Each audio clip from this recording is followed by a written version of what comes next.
Hello and welcome to our morning edition of Arirang News. We begin with these stories making the headlines at this hour. U.S. President Donald Trump says Iran gave Washington a very big present related to oil and gas, suggesting progress in talks between the warring countries. This comes as the U.S. has reportedly sent Iran a 15-point peace plan via Pakistan. Qatar has declared force majeure on long-term LNG supply contracts with 4 countries, including South Korea, after missile attacks damaged key energy facilities. Seoul is moving to strengthen diplomatic coordination with Gulf partners to secure alternative energy supplies.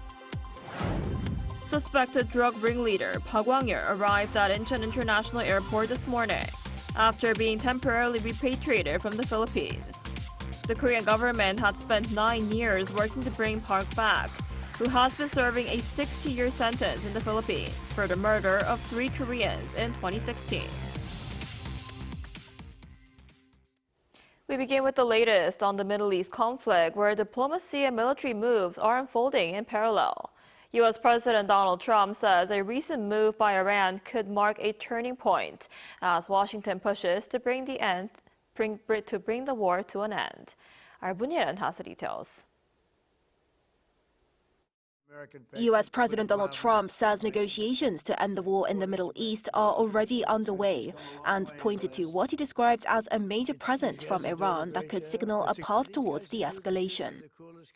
It was oil and gas related, and it was a very nice thing they did, but what it showed me is that we're dealing with the right people.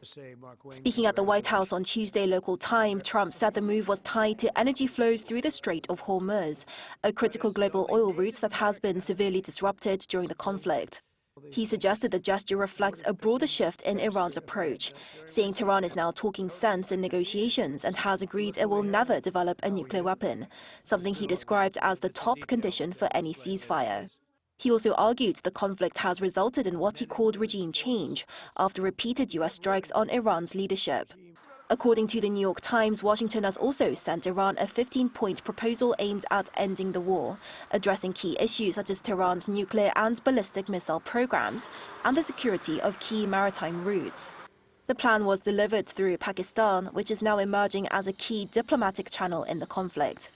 Pakistani officials have publicly offered to host talks between the two sides, while its military leadership is believed to be acting as an intermediary.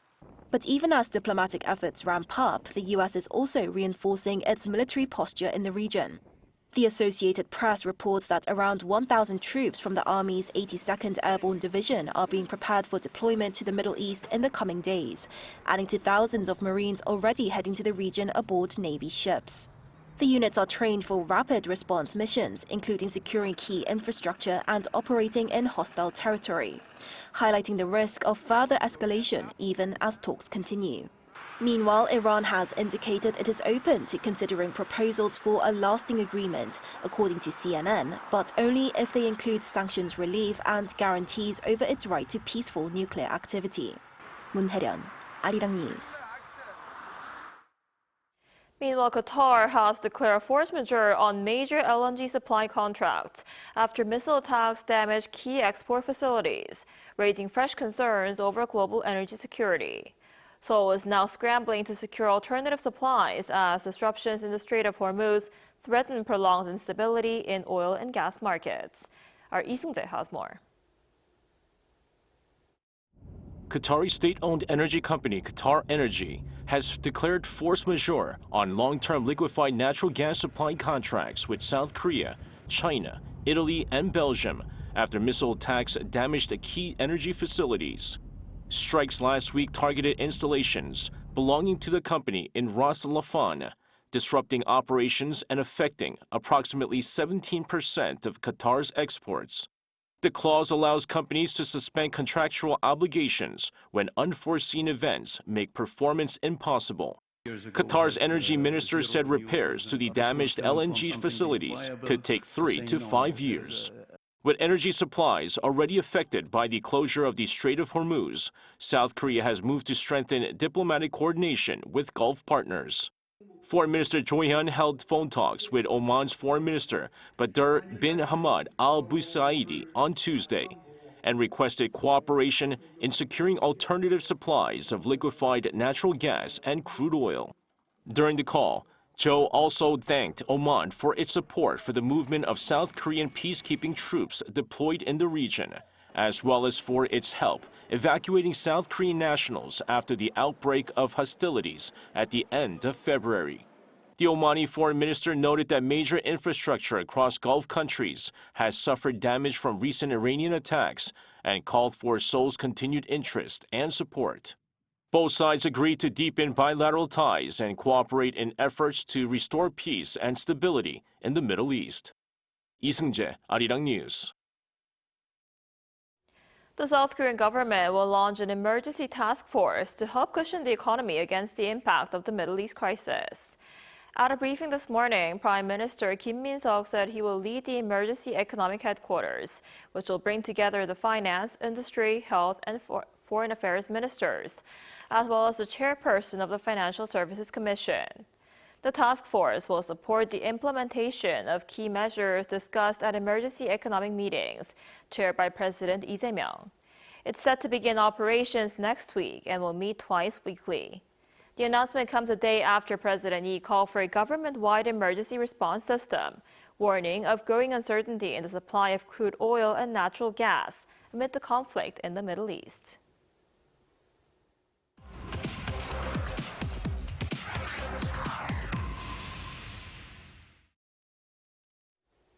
Oil prices have been swinging sharply over the past few weeks amid tensions in the Middle East, raising concerns over crude price volatility. For more on this, we're joined today by Professor Shin Myung-kyu, Associate Professor of Economics at Yonsei University. Professor Shin, thanks for coming on today. Thank you for having me. So what's your assessment of the recent movements in oil prices, and do you expect prices to come down once this conflict ends? Let me say my conclusion at first. So I don't think the oil price will go down very soon. And then let me give you some reasonings. And there are so many fluctuations in the oil prices every day these days. And this seems to be quite natural, given that the state of the world changes every day and every time. So as we observe these days, the US president sometimes sends a signal that the situation would become worse, and then he changes his words or stance after a while, that there can be a kind of the peace talk between the US and Iran. So given that we see many complex signals about the current state of the economy, it is quite natural that oil price swings a lot. And that's why we see $100 per barrel in the morning, and then it drops by 10% on the same day. And the CEO of Chevron, which is one of the major energy companies in the US, also expect that the current oil price does not fully reflect the current situation, which hints that the price might surge even further once the oil inventory runs out in many countries. And I fully agree with that kind of idea. So unless there is a dramatic change in the current state in the Middle East, I expect that there still is a room for the oil price to increase more than going down with more fluctuations. I see. The head of the IEA, International Energy Agency, also said the impact of the current energy crisis is equivalent to the two major oil crises in the 1970s and the 2022 natural gas crisis after Russia invaded Ukraine, all put together. How serious is the current situation? Yes, the current situation seems to be somewhat similar to what we experienced in the 1970s. This is essentially because the war affects the energy prices, which can eventually increase the overall price level, and so potentially drag down the global economy, which can lead to the severe crisis. But I have a little bit different opinion from the IEA president, because we need to understand how much the global economy depends on oils, and actually it has increased over time. First of all, the US economy, which is one of the important engines of the global economy, does not rely on the oil imports from the Middle East than than when we compare that to 1970s. Importantly, the shale gas will become more profitable when the oil price surges, which ironically helps the U.S. economy. And also, if we just look at the Korean economy, the situation might not be that bad compared to what we experienced in the 1970s. I did some analysis with my colleague, and what we found out was that if there is an increase in oil price that originated from the supply side of the oil market, differently from what we usually suspect, that does not really hurt the Korean economy in a significant way. So unless the war becomes more worse, and unless it becomes more prolonged than we usually expect, then I don't think the current situation becomes like the energy crisis that we experienced in the 70s. I see. So the current situation is a bit different from what we saw in the 1970s. And gold is typically seen as a safe haven asset, especially in times of war like this and other crises. But why are gold prices falling? Yes, as you just point out, gold is usually believed to be an asset that gains its value or demand during the recession or when the global economy faces severe problems that we experience these days. Because it is believed to be relatively a safe asset than the other assets. However, this time seems to be a little bit different from before because of the expectation that interest rate might hike in the near future, or at least it will not become lower as previously expected. And this is because the surge in oil price can result in inflation, as I pointed out earlier, and the Fed or the other central banks might need to fight against the inflation by raising the target rate.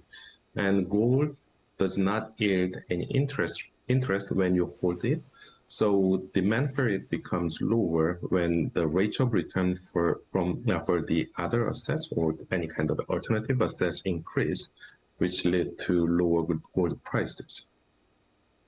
I see. And as for South Korea, the Korean won has weakened to its lowest level in over a decade, and it actually hit a 17-year low against the U.S. dollar this week. So to what extent is the ongoing conflict affecting the Korean economy? Yeah, most importantly, the uncertainty about the trade policy and also geographical risk around the world does not seem to be fully resolved as we experienced recently. And I, again, together with my colleague, found out in our recent research that regardless of the uncertainty surrounding the Korean economy, whether it comes from the overall obligate uncertainty or particular geographical risk, Korean won loses its value against the dollar or against the dollar when the uncertainty level increases, as we see these days. This seems to be mainly because investors usually choose kind of the flight to safe strategies in their portfolios when they face high risk in countries like Korea, and then they just change their allocation toward more safe assets like the U.S. Treasuries or the others. And because the uncertainty regarding the state of the war in the Middle East, I guess the current situation that the value of Korean won becomes really low will not be resolved very soon. I see. All right, Professor Shim, thank you so much for your time and insight today. We appreciate it. Thank you.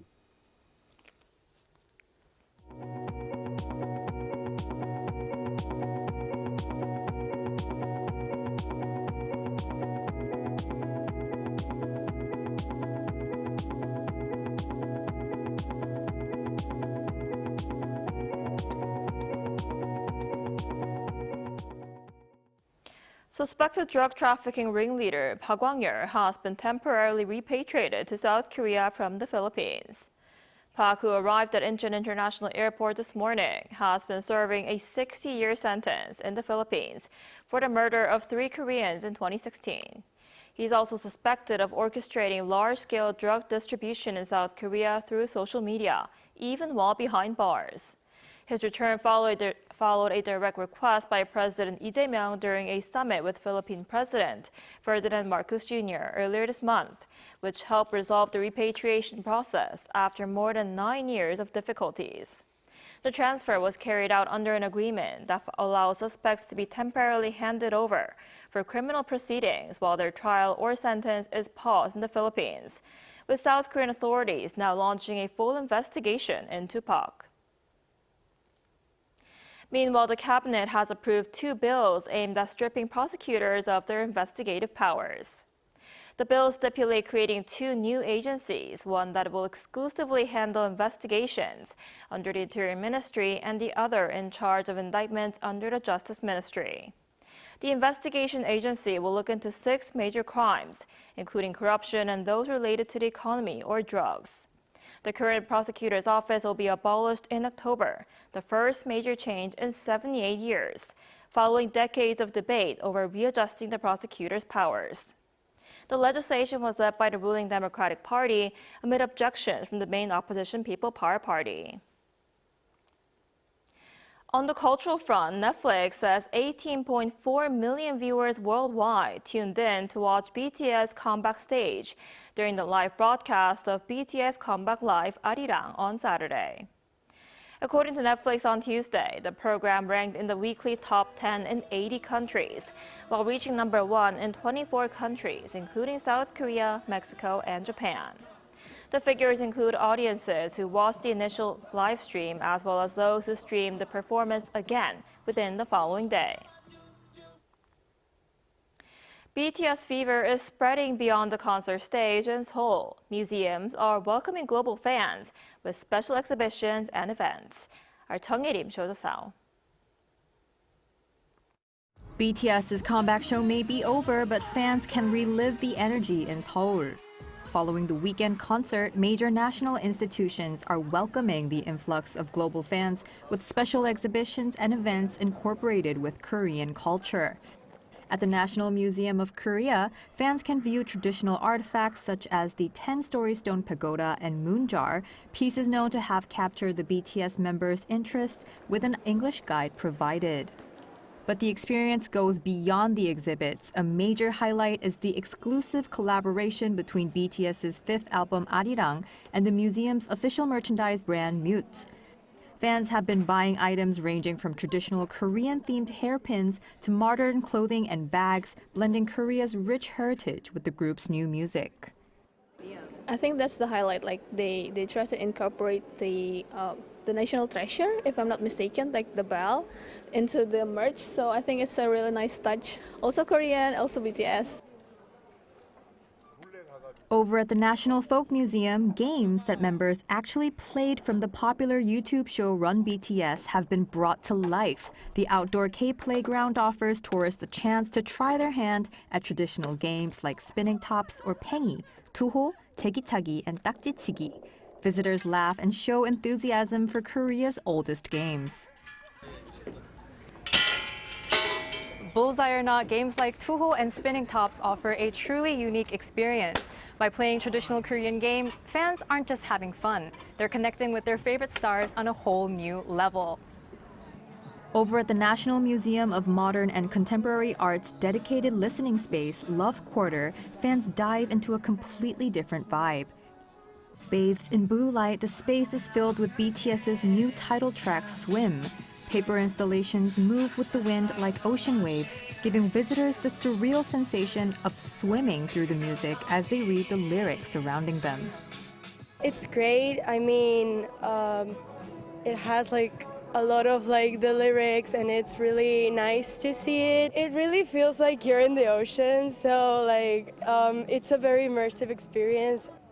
The cultural celebration extends to other venues as well, featuring a BTS time capsule at the National Museum of Korean Contemporary History and an exhibition of Korean literature that inspired the group's music at the National Library. Chung Il-im, Arirang News.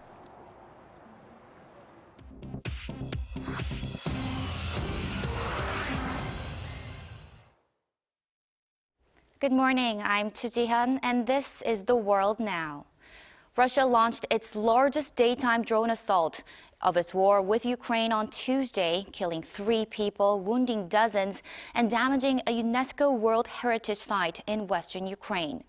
More than 550 drones hit Ukrainian cities in broad daylight, a deliberate break from Russia's usual tactic of nighttime attacks.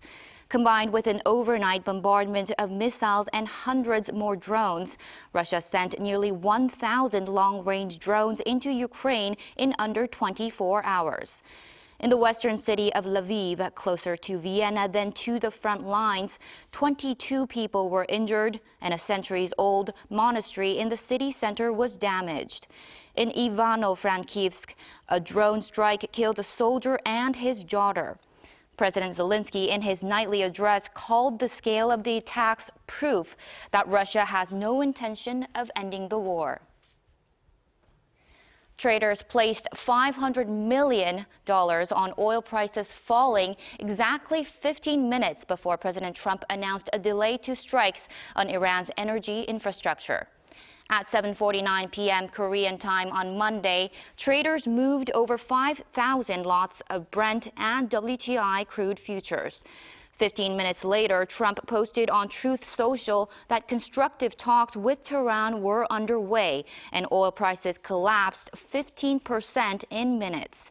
In the 60 seconds following Trump's post, 13 million barrels worth of oil futures changed hands. Brent crude and WTI both fell by $13 a barrel.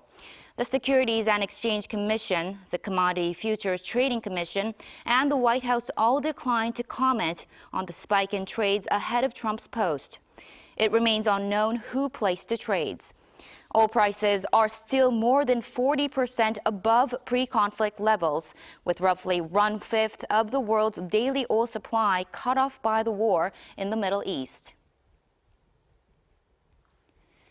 The U.S. Senate confirmed Mark Wayne Mullin as Secretary of Homeland Security on Tuesday. Mullin, a former MMA fighter and a businessman, replaces the fired Kristi Noem.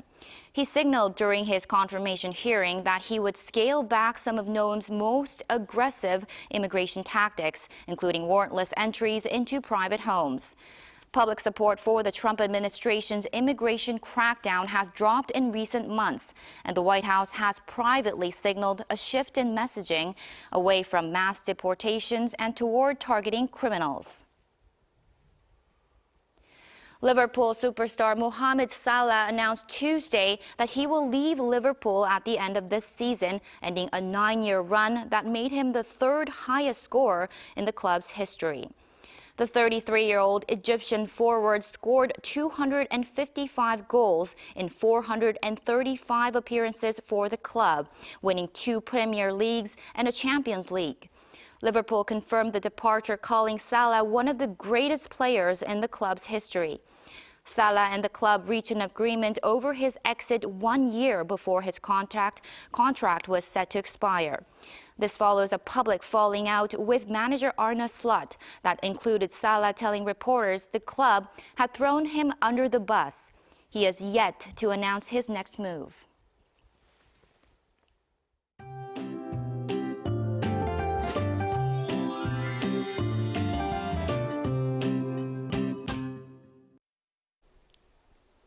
It's been raining on the southern coast and Jeju Island with around 5 to 10 millimeters in the forecast. However, it's a different story across the central regions and parts of Gyeongsang-Bukdo province where dry weather alerts are being in place. And considering the recent stretch of dry conditions, the risk of wildfire is high, so extra caution is a must. Temperatures have been soaring way above the norms, but air quality has been an issue. Except on Jeju, the whole region will be trapped in dusty air again, with an ultrafine dust advisory issued for parts of Gyeongsang-do provinces. And this afternoon, the capital area in Daejeon will be getting up to 19 degrees Celsius. Daegu makes it to 17 degrees, while Jeju only makes it to 13 degrees Celsius this afternoon, but will be dust-free. After today, most regions will stay mostly clear with more late April warmth, but air quality will remain a headache for many of us.